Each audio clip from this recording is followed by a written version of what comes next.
Hello, my name is Beck and welcome to a spoiler-free review for The Way of Kings by Brandon Sanderson. This is the first book in his series The Stormlight Archive, and it's also one of my favourite fantasy books ever, so I'm making this video so that I can convince more people to read it. But this book actually has a lot of moving parts, and so I'm going to try and sum it up briefly so that it's easy to grasp, because a lot of the narrative is reliant on world building in order for you to care about the characters, so I'm going to try and break it down in little bits so that you can understand where each place and each element of the story is coming from. It's a story about a king and his assassination shortly after signing a peace treaty between his people of Roshar and the people who live in the Shattered Plains called the Parshendi. Then way off in the past there were what was called the Heralds and the Radiants, the Knights Radiant, and it shows them at the beginning of the book 6,000 years before the plot actually takes place, and they are like the magic system, the mythology that's woven into the characters of Roshar and their religion. So something is going on with them and an oncoming desolation is occurring, which is like basically the destruction of their world,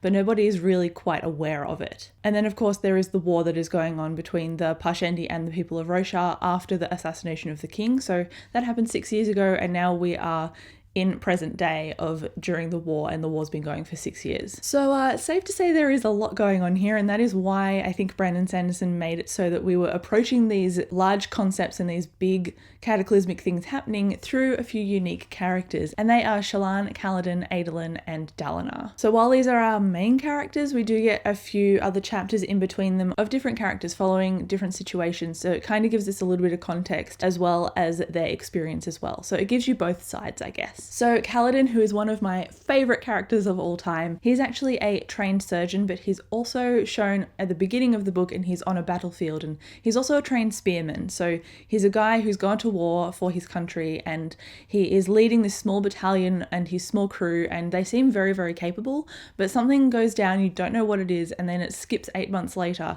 and you find Kaladin and he's in a slave wagon with a brand on his head, and you don't know what's gone on in between. So he's got that little turmoil of he's been trained to heal, but he also is very proficient at killing in war. Then we've got Shallan, and she is on a quest for knowledge. She wants to be a scholar, but she also kind of has her family holding her back, and not because they don't want her to become a scholar, but because they are suffering some family tragedy. They're potentially going off the deep end politically and they need saving, and she's the only one who can do it. So while she is going to go to Princess Yasna and try and apprentice herself to her, and she's been following her for 6 months to try and do this, she also needs to apprentice herself to Yasna and Yasna only, because Yasna has something that will be useful to Shallan, and Shallan may just want to steal it. And then finally we have Dalinar, and I did mention Adolin before. Adolin is Dalinar's son, so he's technically a prince, but mostly we focus on Dalinar with a few little tidbits of Adolin. So Dalinar is actually the king's brother, and the king who was assassinated at the beginning of the book, this is now his leftover family. So Dalinar has to navigate politics, like court politics, because they're just on the edge of the Shattered Plains and they regularly go out to fight the Parshendi, and he's also got to take care of the King Elokar, and also has to maintain the politics from getting too awry. So he has all of that going on, but in addition to that, he's also having these weird dreams, and he doesn't know if these dreams like prophetic or whether he's actually just going mad. So he has to maintain this front of knowing what he's doing, but he also is actually starting to potentially go mad, and rumors of that are starting to leak out into the war camps. So these characters all have their own personal inner turmoils, they all have their own character arcs that meet up at certain points in the story, and it's just brilliant to see them grow and develop, and you don't know what they're going to do next, you don't know what they're going to do now, and I love them for that reason. They're probably my favourite thing about the Stormlight Archive, and yeah, while these books are quite long, the characters are what keep it going for me, and I found that I adore all of them, especially on my recent reread. The first time through though, I found that Kaladin and Shallan were more interesting than say Dalinar was, but that's because the first time through I was more interested in action and like underdog kind of characters, and those things definitely suit Shallan and Kaladin, but they don't suit Dalinar, who is already politically quite high in his rank.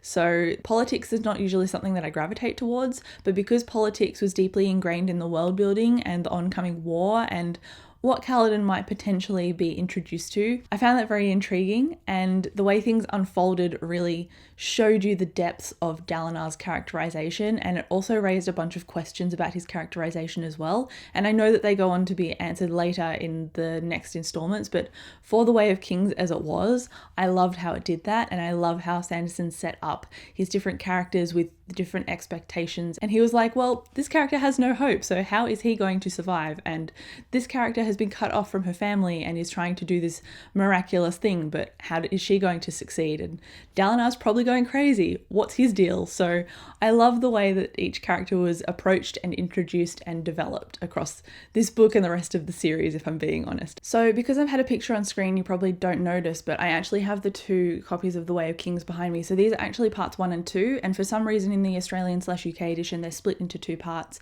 even though I know the bind up can suit having them all together.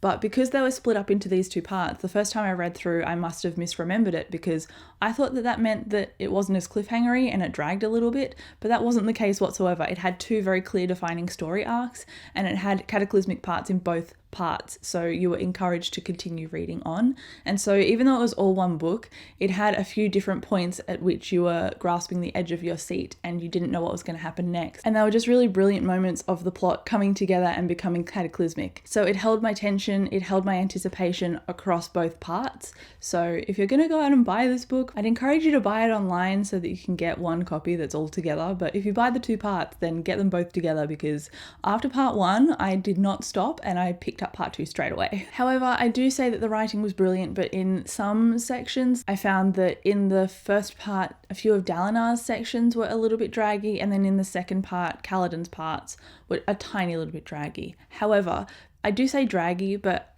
they were just slower than the action I was accustomed to, because Sanderson uses all of the slower moments in his books. Not the slower writing, because something is always happening, but the slower scenes in where it's more character and dialogue focused rather than heavy action focused. He uses those quieter scenes to build up to something more later. So even though I thought, oh, this is a bit slower than usual, I knew that it was building to something of a crescendo later. So it had ebb and flow, and it didn't slow down the pace or anything. So I just wanted to point that out, because it is a long book and parts obviously need to be more quiet than others. And this leads me into talking about Brandon's writing style, and it's not overly complicated, it's not too flowery, it doesn't have purple prose and over explain everything. He's very straight up to the point. He does repeat things to a certain extent, but in a different way to reinforce it, because obviously all of the world building is completely foreign to what we've ever experienced before, so we might need that extra little bit of clarification. And he ingrains all his world building really seamlessly, I feel. And like I said, his characters are wonderful because he builds them all up to a point where the payoffs are so worthwhile. Their responses are all unique, and if I switched all of the characters around and in their different situations, they would respond differently. So he's built them all up in a very unique way as well, with unique personalities, and I love them so much. That was just really solidified on my reread, because I knew that I loved them the first time around, but seeing them all again just made my heart really happy. Now, Brandon Sanderson's books are known for his magic and his world building, which I haven't really discussed over much, but I have mentioned that he blends his world building with his characters, so you experience it and it's kind of seamless. But in this book he also includes the prelude, and that really confused me on the first read through. I had no idea what was going on, and like I said before, it's set 6,000 years before the actual start of the Stormlight books, before the assassination of the king, and it describes the heralds, and they're alive thousands of years before obviously our main characters are alive. These heralds are in a cycle and they're fighting off the desolation, and they're trying to maintain the world as they know it so that it doesn't get overrun, and basically it's like they're preventing the apocalypse, but in their world it's called the desolation. It's the oncoming end, and so they're stuck in this cycle to try and fight it off. But in the prelude, the characters decide to abandon their cause, because in between each desolation they are sent to like a place of limbo, and that means that they're tortured eternally until the next desolation hits and they are needed to fight it off. So they were like, well, I'm not too fussed about being tortured anymore for eternity, so I'm just gonna head out. So that's what they do, they abandon their cause.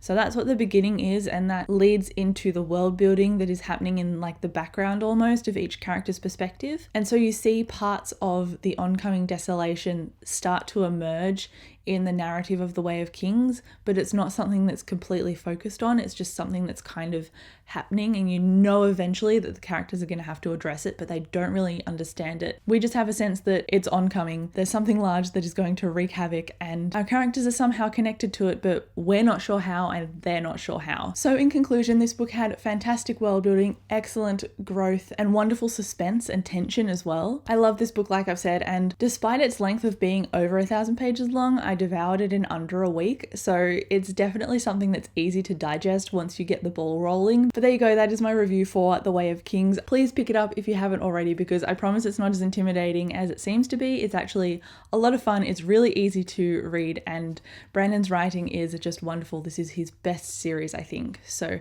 if you can pick it up, please let me know down in the comments. But thank you so much for watching this video, and I will see you in my next one. Bye.